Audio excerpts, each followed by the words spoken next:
Welcome back to my YouTube channel. My name is Mimi Komi. If this is your first time here on this channel, yes, I'm delighted to have you here and I especially welcome you.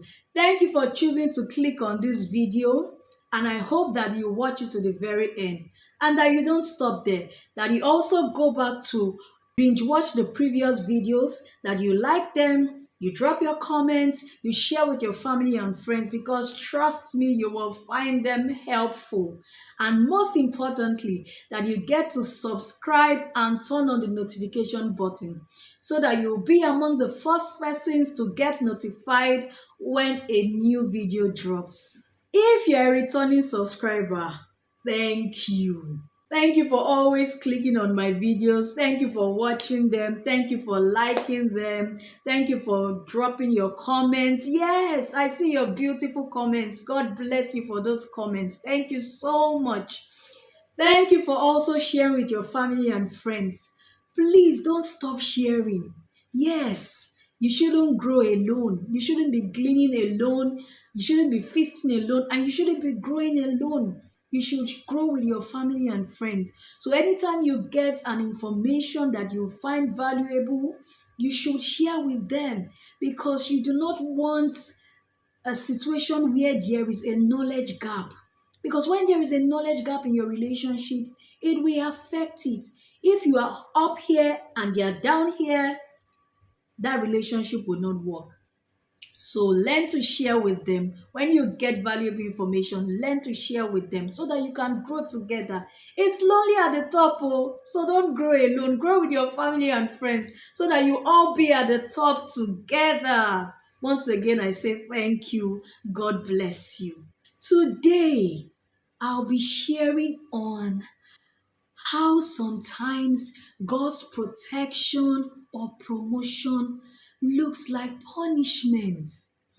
There are certain times you're going through a situation and you just, feel like God is punishing you. That's how that situation looks like to you. It just looks like God is punishing you. Whereas God could just be preserving you for something, or it could be a situation for your promotion, or it could be God delivering you or protecting you from something. But where you are there, you think that God is punishing you.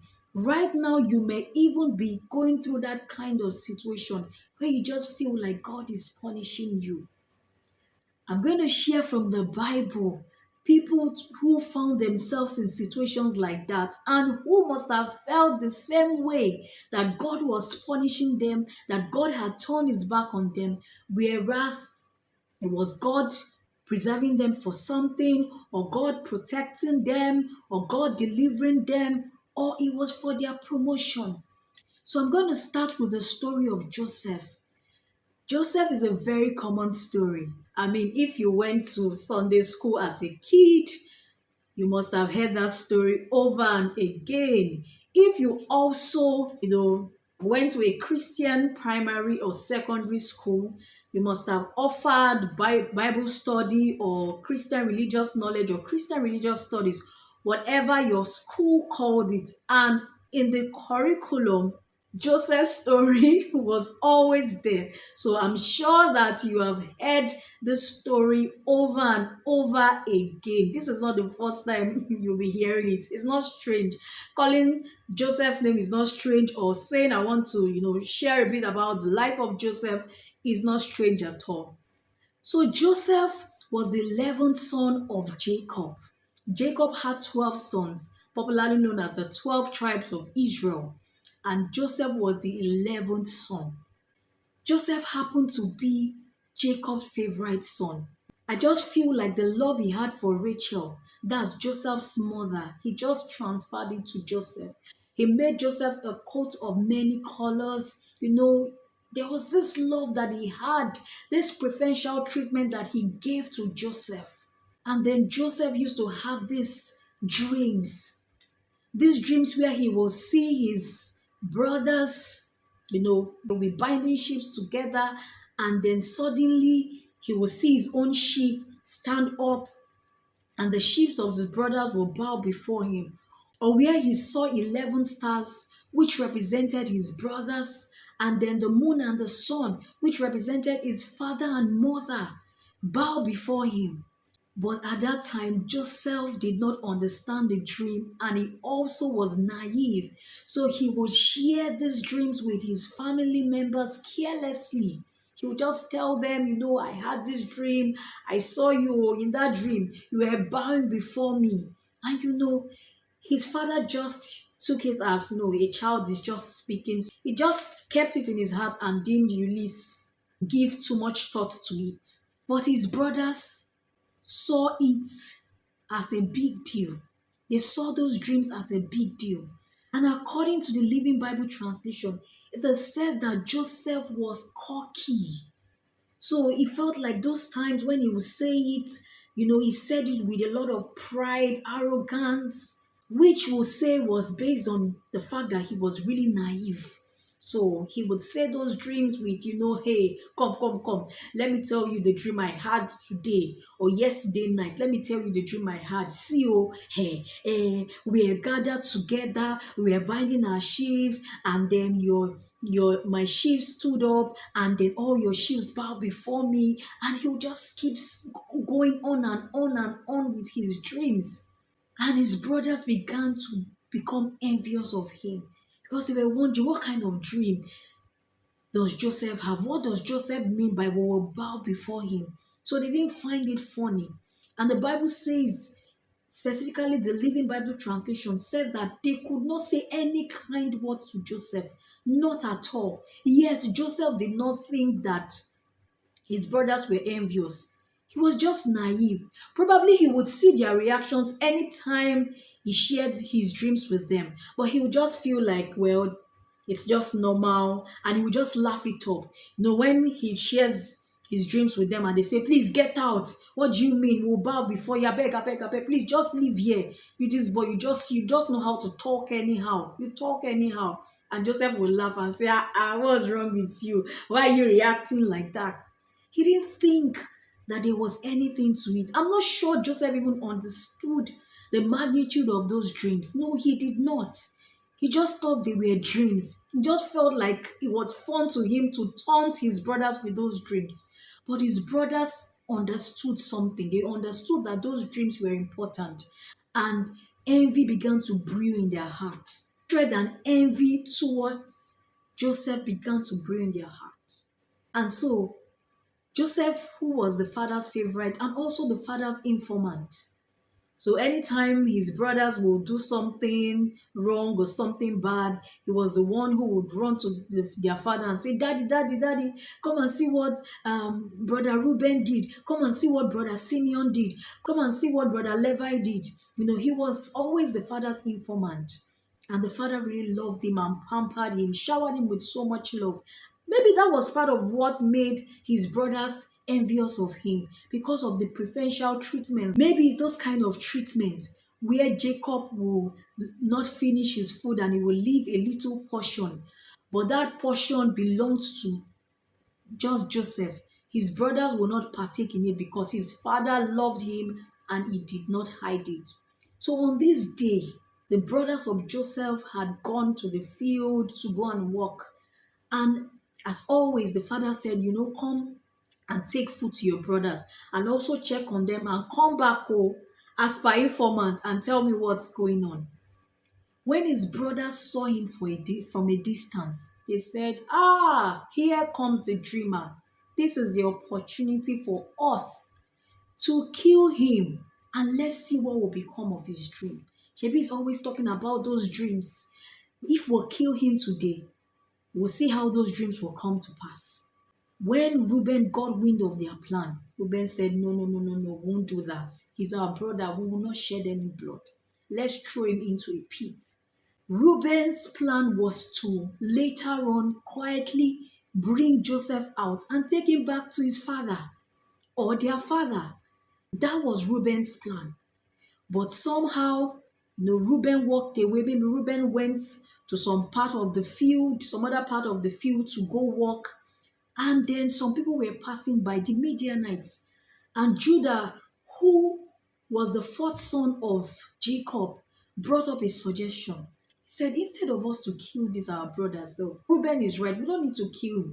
Let's sell him off and make some cool cash. We'll just tell our father that one animal killed him, and so we just found his coat of many colors. And then we'll go on, we'll spend the money. At least we did not kill him, there will be no blood on our hands.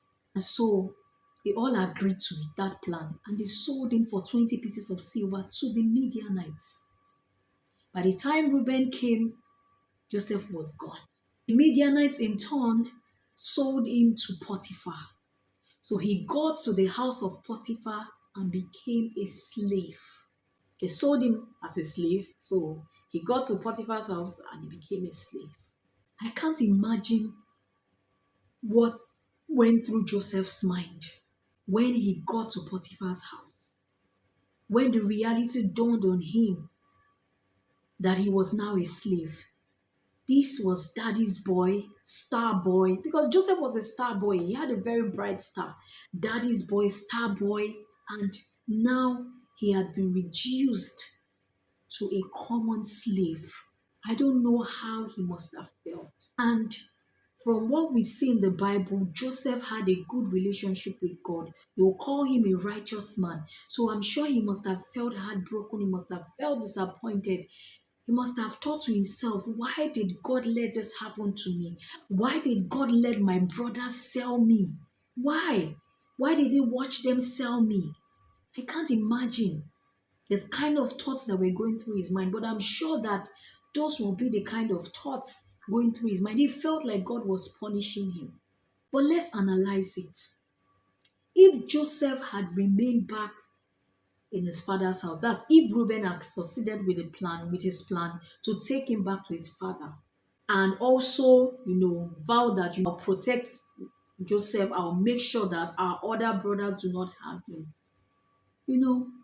Reuben might have had those kind of intentions, and they are good intentions to protect him, but Reuben is limited. Reuben is a human being. One day he would sleep, and then his brothers would see the opportunity to kill him this time around, and they would really kill him. Nothing will stop them. They will get the opportunity, and nothing will stop them from harming him, from killing him this time around. Because I'm sure that even if Reuben returned Joseph back to the house, Joseph would have not stopped, boasting about his dreams. He would have continued, and that would have aggravated his brothers the more. That would have annoyed them the more. The envy would have kept on brewing in their hearts, and they would have just begun to look for that opportunity to kill him, and they would have found it. So God looked at it and said, you know what? I know that being a slave is hard, but you are better off as a slave than a dead man. Because you see those dreams that you are talking about, if you are dead, they cannot come to pass. But as a slave, you still have a chance. Because the Bible says that it is better for a living dog than a dead lion. As powerful as a lion is, a dead lion can do nothing. It can do no harm. A dead lion can do no harm. So God knew that it was better for Joseph to be alive as a slave than to be dead in his father's house. But would Joseph have seen it that way? Of course not. He would have looked at it that God was punishing him. He would have looked at it that God turned his back on him. Again, when he got to the house of Potiphar, after some time, I'm sure he blended in. He just decided to accept his fate, and he practiced what the Bible says, that whatever your hands find to do, do it with all your mind. So he was diligent, and that alone impressed Potiphar. That impressed his boss or his master. It impressed him. And so Potiphar decided to make him the supervisor, just handed everything over to him. And Joseph was prospering, Potiphar was prospering, they were all doing well, until Mrs. Potiphar piqued interest romantically in Joseph, and she began to disturb him. She wanted him to sleep with her. And when she told Joseph about it, Joseph said, no, I cannot do it. It's true, your husband, my master, left the whole house to me, but that does not include you. That's excluding you. You are not part of those he asked me to watch over. Besides, doing this is a wicked thing before the sight of God, and I wouldn't want to do it. So he dismissed her, and I'm sure he thought that that was the end of it. But Mrs. Potiphar was adamant, and she kept disturbing him. And on this day, when she tried again, Joseph, in running away, trying to escape from his life, and because I'm sure by that time the pestering from her had become so much, she cut his coat. But Joseph left the coat. He left the coat for her.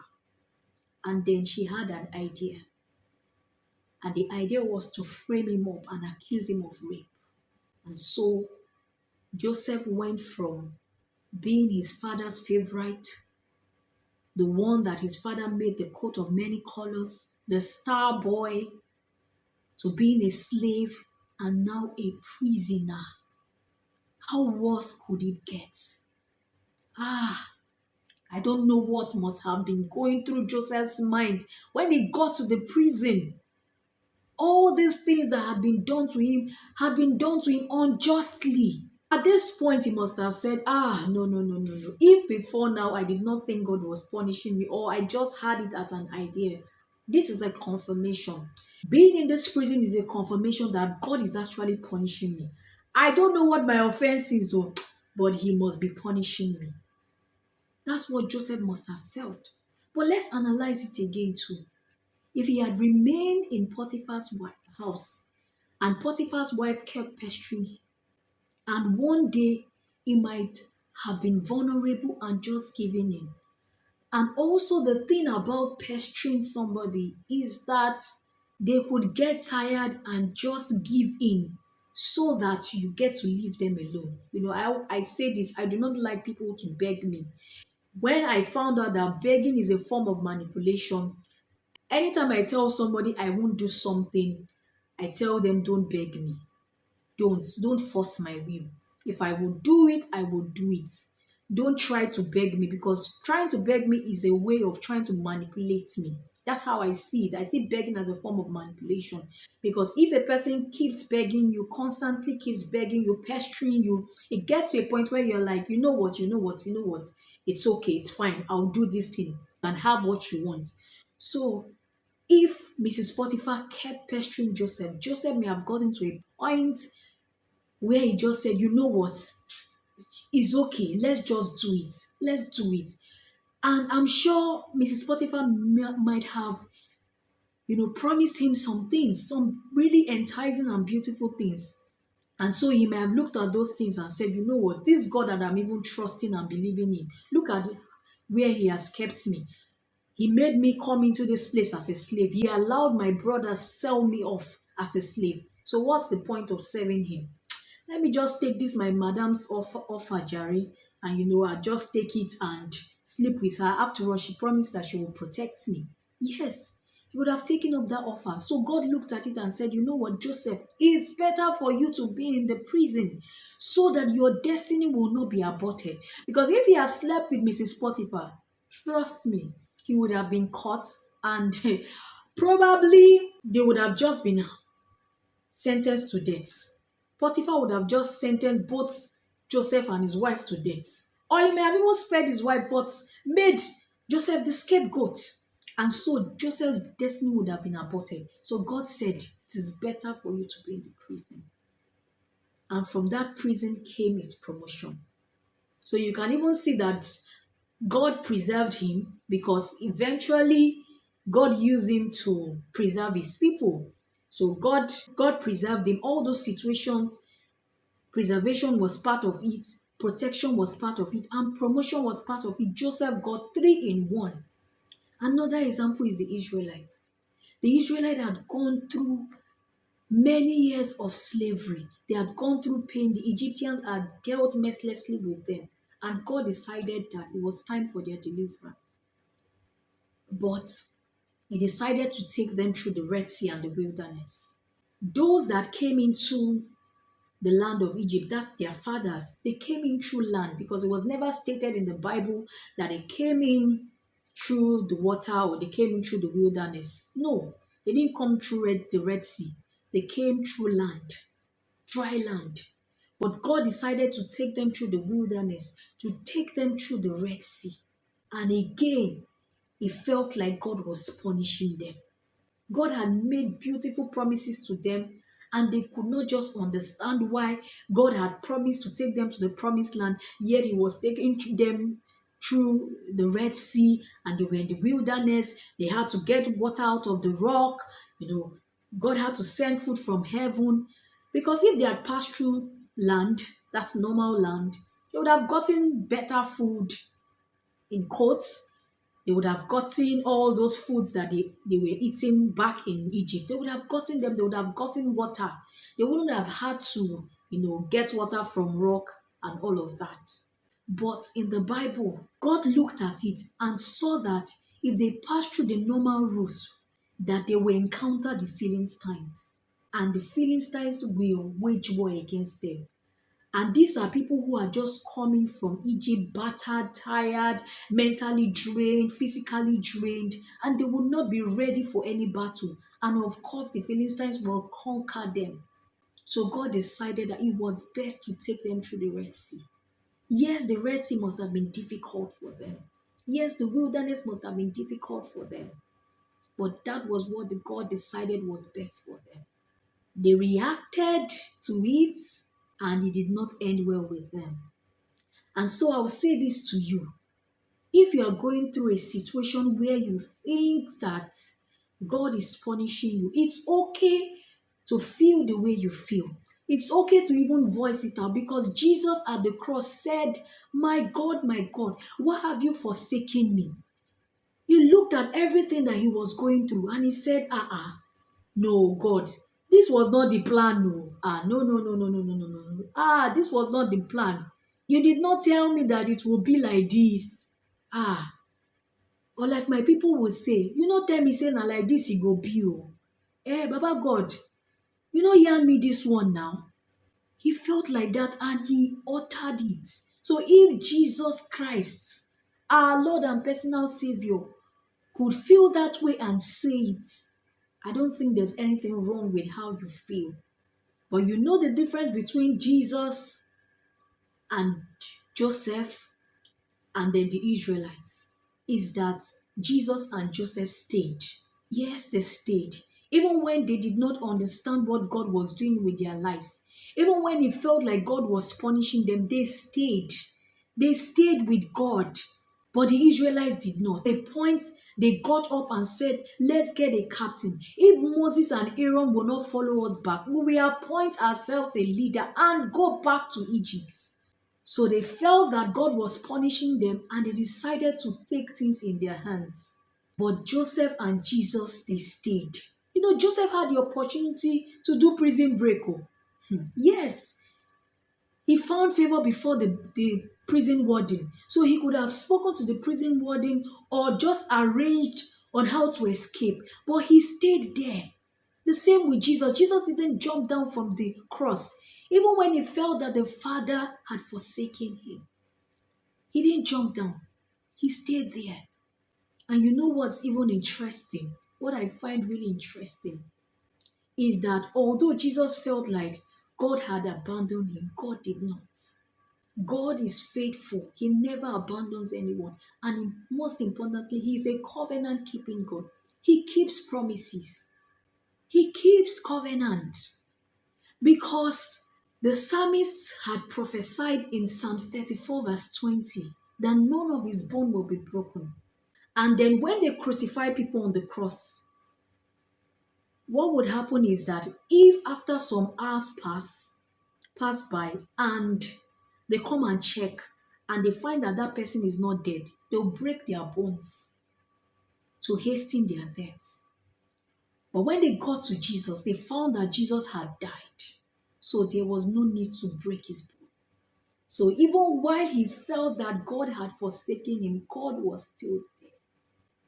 You are the covenant-keeping God. You are the covenant-keeping God.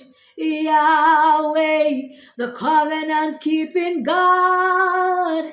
And you are the covenant keeping God. 'Cause you never leave me. You said that you won't forsake me. And you walk beside me. And that is all that matters. The sun won't smite me. And the moon it will not harm me. The flood won't sweep me. The Lord is my anchor, and you are the covenant keeping God. Oh, you are the covenant keeping God. Indeed, God is a covenant keeping God. He will protect you. He will preserve you. Even in that situation that you are in right now, He is there with you. And if you can stay with Him, you will realize that that job that you lost because they framed you up, because you did not know when they brought that document to you that it was a fraudulent document, and you put your signature on it only to find out that it was fraud. You did not share in it, you did not partake in it, but because your signature was on it, they arrested you, they even put you in cell, you were arraigned, and you lost your job. Not only did you lose your job, it was embarrassing. But God has seen that this is your season. This is an opportunity for your promotion. If you can stay with God, 5 years from now, 10 years from now, the business idea that God will give to you, the money you will make from it in 5, 10 years from now, if you had remained in that company, you won't make it for 30 years. You won't make that kind of, your salary, your promotions in that company, in that organization will not add up to what God will bless you with through that business idea in 5 years. Stay with God. I know you feel like God has abandoned you. You know, sometime last year I said to God, I feel like you have abandoned me, but I know you have not. Because as I said the last time, everything God does is based on love. Everything God does is from a place of love. Everything God does is from a place of sincerity. So it's true that God may have allowed them do that thing to you. It's true that God may have allowed you go through that situation you are currently going through. But I want you to be like Job. Job said, though he slay me, yet will I trust him. Even when you don't understand what you are going through, I want you to trust God. God's got you. He has not forgotten you. He's the covenant-keeping God. It's either for your preservation or for your protection or for your promotion. But either which way, with God you always win. And those people who have mocked you, those people who have laughed at you, just like the brothers of Joseph, they will come back apologizing to you. And you will say to them, what the enemy meant for evil, God has turned it around. He has turned it around. What the enemy meant for evil, God has turned it around for my good. You see all those people that hurt you, if you stay with God to the very end, maybe you're finding it difficult to forgive them now. It will be so easy then. When you see the promotion, when you see the preservation, when you see the protection, you will easily forgive them. So stick with God. It might look like God is punishing you, but I can tell you that that's not the case. It just might be that God is preserving you for something, or that God is protecting you from something, or delivering you from something, or that situation is for your promotion.